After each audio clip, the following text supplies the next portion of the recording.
We have breaking news coming into the newsroom right now. Mobile police are on the scene of a reported shooting at Springdale Mall. This is a live look we're taking now. There's Lance Crawford. Lance, we know there are multiple police cars on the scene.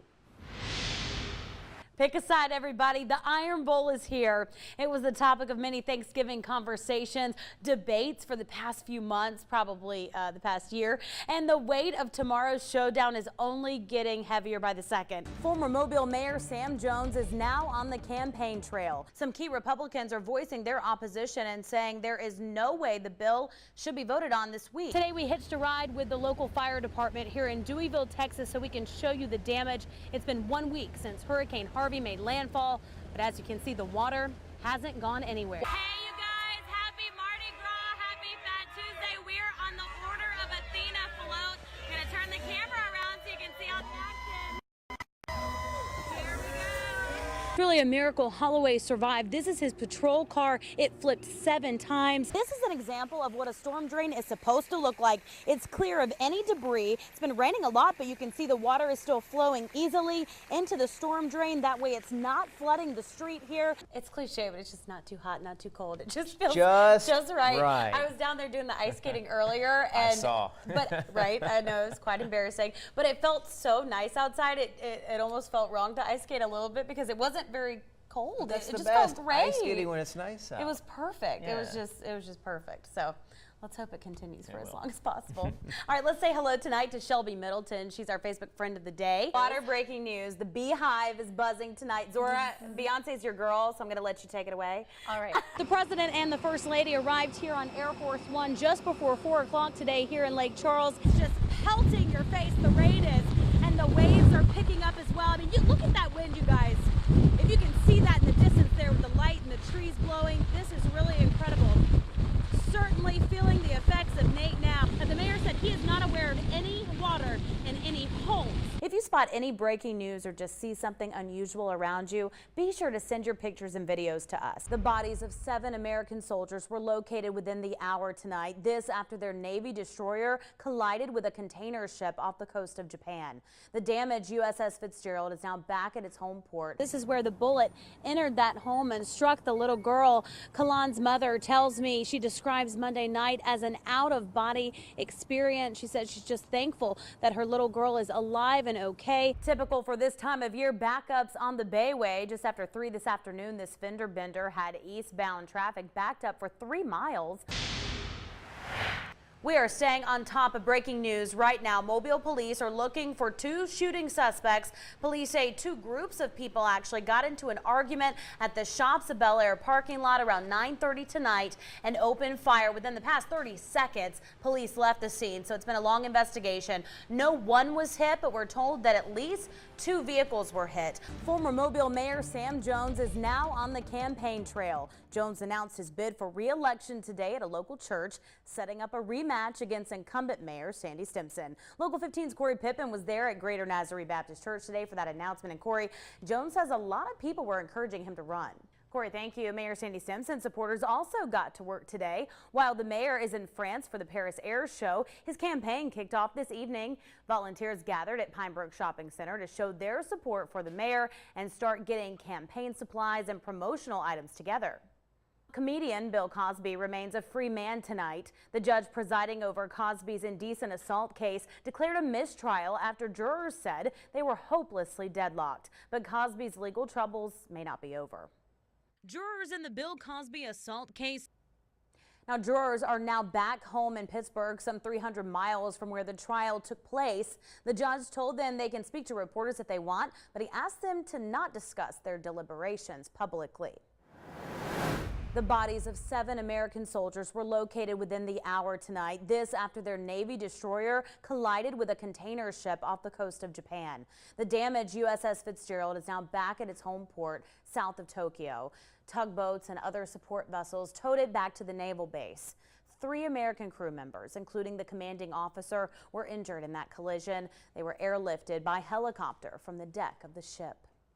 The father and son who lost their lives during a boating accident here in Mobile Wednesday will be laid to rest next Friday.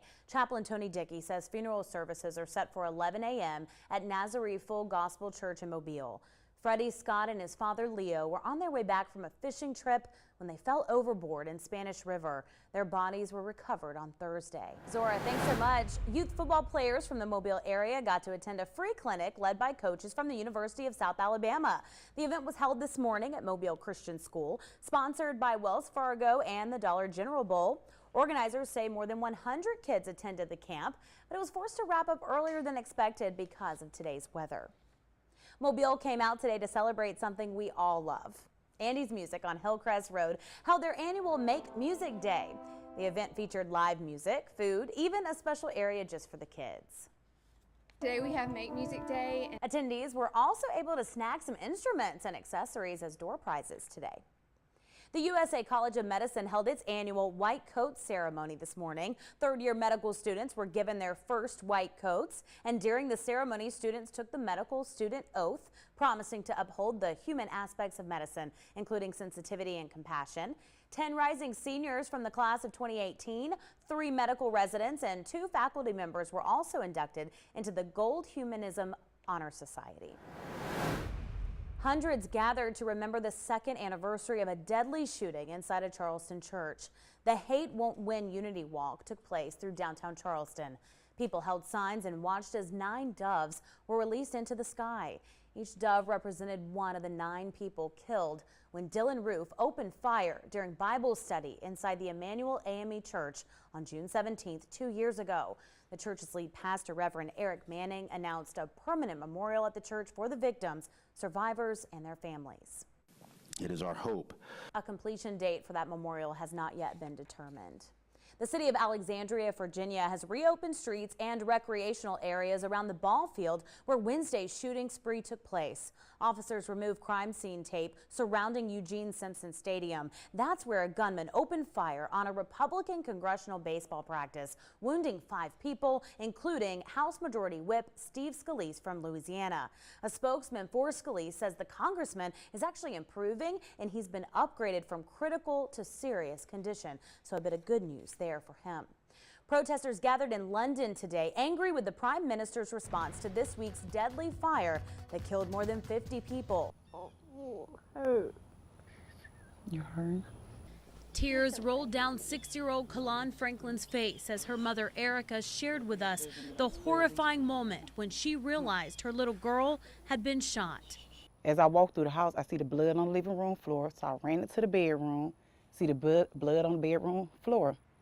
And I hear somebody say, "Your daughter been shot, your daughter been shot." Kalon was inside this house on South Scott Street playing with 5 other children when 2 men started arguing in the street. Her mother was outside at the time. It wasn't long before bullets started flying. One of them pierced a window, hitting the first grader in the arm. She just starts, "Oh, my mom gonna die, my mom gonna die." I'm like, "You're not gonna die, you're not gonna die." Police are still looking for one of the suspects, but arrested Eric Blackledge Jr. yesterday, charging him with assault. When she seen the guy on the news, and first she said, "That's the guy that shot me. Mom, I hate him." First I said, "No, don't hate him. Don't hate him. That's not something I want to teach my baby. It's hate." Instead, she wants to teach her child love and hope that her emotional scars heal as quickly as her physical ones.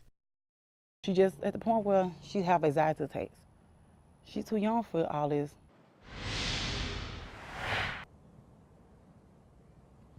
The suspect, Eric Blackledge Jr., will be back in court tomorrow. Tonight at 6, what we uncovered in his criminal past that has the DA asking for no bond. Reporting live here in Mobile, Christian Jennings, NBC 15 News. Kim Marche White says she was at her sister's house Saturday at Gulf Village in Pritchard. Several children, including her daughter Armani, were outside dancing when Officer Casey Chumney decided to make some new friends and join in. Pritchard police officer Casey Chumney broke from routine to break it down with 5-year-old Armani Tripp. They were already outside playing, and I had the music going because, you know, she liked to dance. He stopped and he looked, and I didn't know he was going to stop. And then he stopped and he was like, "What y'all know about Soulja Boy?" And I'm like, "Soulja Boy?" I'm looking like, "What you know about Soulja Boy?" So he was like, "Y'all know how to crank that?" And with that, the dance party ensued. What was he best at? Stinkily. Armani and her mom, Marsha White, were impressed. He went to listening out for it, and then he hit his little stinker leg. I was like, oh, he did real good. I was like, he did real good. Yeah, if you had to grade him, on his dance level. I give him a B, a real big B. So he doesn't get A? He get an A for effort. White says Officer Chumney spent about 10 minutes with her family before going back on patrol. After he got through dancing, the kids on the porch, he let them jump off the porch to his hands and spent them around, took pictures with them, and he was real nice. Asked them about school and asked them how old they was. How did it make you feel? Happy. Made you happy? The video is already a big hit on Facebook. White says it felt good to spread something positive in a world where negativity seems to grab the most attention. It meant a lot, because sometimes I'm not going to even tell a story. To me, I get kind of scared when I see the police because I know a lot of stuff go on, but that right there just touched me. And then the fact that he got out and he showed these kids and he played with them, and it was like, you never see that. So we reached out to the Pritchard Police Department today. The officer was not available, unfortunately, to talk with us. He's had a busy week, but I hope he knows, I hope he's watching this and knows that he made a big difference to several people in that community. A very happy little special girl. Oh my very gosh, that special is girl. an awesome story. I mean, to see, and we see that a lot. So many police officers stepping out and they're helping these children, and it develops a great bond relationship with them. Not many can do the stanky leg like he can. No, I'm pretty impressed. I'm pretty impressed. If I ever see him out in public, I'm going to have to ask him to break it down. That's awesome. Break it down with them. That's right. My dance moves aren't as good. So. Thank you, Christian.